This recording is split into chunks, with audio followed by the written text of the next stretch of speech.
നമസ്കാരം. പുതിയ കുടിയേറ്റ നിയമങ്ങൾ നടപ്പിലാക്കിയാൽ ബ്രിട്ടൻ പണി ചോദിച്ചു വാങ്ങിയേക്കുമെന്ന റിപ്പോർട്ടുകളുണ്ട്. നിയമമാറ്റങ്ങൾ ഉണ്ടാകുന്ന അനിശ്ചിതത്വം മൂലം വിദേശ നഴ്സുമാർ ഓസ്ട്രേലിയ അടക്കമുള്ള രാജ്യങ്ങളിലേക്ക് അവസരം തേടിപ്പോയേക്കുമെന്ന RZN പഠനം റിപ്പോർട്ട് ചെയ്യുന്നുണ്ട്. കേരള വിസ നിരോധനത്തെ തുടർന്ന് നഴ്സിംഗ് ഹോമുകൾ തന്നെ പൂട്ടി വൃദ്ധജനങ്ങൾ തെരുവിലാകുമെന്ന തന്നെ ഇപ്പോൾ ആശങ്ക പുറത്തു വന്നതിന് പിന്നാലെ RZNന്റെ ആശങ്കപ്പെടുത്തുന്ന റിപ്പോർട്ടും പുറത്തു വരുന്നുണ്ട്.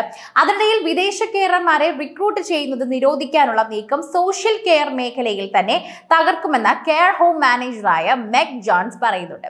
രോഗികളായ 58 അന്തേവാസികളെ പരിപാലിക്കുന്ന കേംബ്രിഡ്ജ്ഷയർ ബിസ്ബെക്കിലെ റോസ് ലോഡ്ജ് കെയർ ഹോം മാനേജറായ മെഗ് ജോൺസൺ നെറ്റ് മൈഗ്രേഷൻ കുറയ്ക്കുന്നതിനായി തന്നെ വിദേശത്ത് നിന്നും കെയർ വർക്കർമാരെ റിക്രൂട്ട് ചെയ്യുന്നത് വരെ 4 വർഷക്കാലം കൊണ്ടുള്ള കാര്യമായി കുറയ്ക്കുമെന്നും കഴിഞ്ഞ തിങ്കളാഴ്ചയായിരുന്നു സ്റ്റാമർ പ്രഖ്യാപിച്ചത്. ഇത് സംഭവിച്ചാൽ വിദേശ കെയർമാരെ കൂടുതലായി ആശ്രയിക്കുന്ന കെയർ ഹോമുകൾ പൂട്ടേണ്ട അവസ്ഥ വരുമെന്നും ഈ മേഖലയിലുള്ളവർ പറയുന്നുണ്ട്.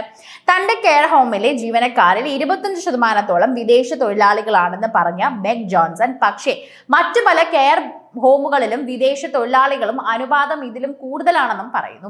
ക്ലേശമേറിയ ജോലി ആയതിനാലും ദൈർഘ്യമേറിയ തൊഴിൽ സമയമുള്ളതിനാലും പലപ്പോഴും വാരാന്ത്യങ്ങളിൽ പോലും ജോലി ചെയ്യേണ്ടി വരുമെന്നതിനാലും ബ്രിട്ടീഷുകാർക്ക് ഈ തൊഴിലിനോട് വലിയ ആഭിമുഖ്യമില്ലെന്ന് തന്നെ വാസ്തവമാണെന്നും അവർ പറയുന്നു.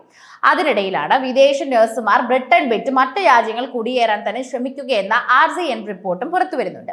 കുറഞ്ഞ വേതനവും തൊഴിലിടങ്ങളിൽ തന്നെയുള്ള ഉയർന്ന സമ്മർദ്ദവും മൂലം നാട് വിടാൻ തന്നെ ഒരുങ്ങുന്ന നഴ്സുമാർക്ക് അത് എത്രയും പെട്ടെന്നാക്കാൻ മാത്രമേ സ്റ്റാമറുടെ നടപടി സഹായിച്ചിട്ടുള്ളൂ എന്നും RZN ജനറൽ സെക്രട്ടറി ചീഫ് എക്സിക്യൂട്ടീവും കൂടിയായിട്ടുള്ള professor Nicola Ranger ചൂണ്ടിക്കാട്ടിയത്.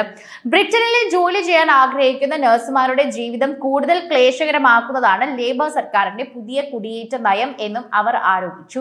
Royal college of nursing അതായത് RZN നടത്തിയ സർവേയിൽ പങ്കെടുത്ത വിദേശ നഴ്സുമാരിൽ 42% പേർ പറഞ്ഞത് അവർ ബ്രിട്ടൻ വിടുന്നതിനെ കുറിച്ചും ആലോചിക്കുകയാണ് എന്നാണ്. അതിൽ 70% പേരും കാരണമായി പറഞ്ഞത് വേതനത്തെയാണെങ്കിലും 40% പേർ പറഞ്ഞത് സർക്കാരിന്റെ കുടിയേറ്റ നയം തങ്ങൾക്ക് ഇത്തരമൊരു തീരുമാനമെടുക്കാൻ കാരണമായി എന്ന് തന്നെയാണ്. ഇത്തരത്തിൽ തന്നെ ബ്രിട്ടൻ വിട്ടു പോകാൻ ആലോചിക്കുന്നവരിൽ 2 പേരും അവരുടെ ജന്മനാട്ടിലേക്ക് തിരിച്ചു പോകാൻ ആഗ്രഹിക്കുന്നില്ല എന്നും സർവേ റിപ്പോർട്ടിൽ പറയുന്നു. ആയിരക്കണക്കിന് വിദേശ നഴ്സുമാർ നാടുവിടുന്നത് പക്ഷേ NHSന്മേൽ ചെലുത്തുന്ന സമ്മർദ്ദം അത്ര ചെറുതായിരിക്കില്ല എന്നും പറയുന്നത്. സർക്കാരിന്റെ നയം ബ്രിട്ടീഷ് ആരോഗ്യ മേഖലയെ പ്രതികൂലമായി ബാധിക്കുമെന്നും ഈ രംഗത്തെ പ്രമുഖരും മുന്നറിയിപ്പ് നൽകുന്നതായി തന്നെ അറിയിച്ചിട്ടുണ്ടെന്നും ഇതിൽ തന്നെ പ്രത്യേകമായി എടുത്തു പറയുന്ന ചില കാര്യങ്ങളും പരാമർശിക്കുന്നതായി തന്നെ വെളിപ്പെടുത്തുന്നുണ്ട്.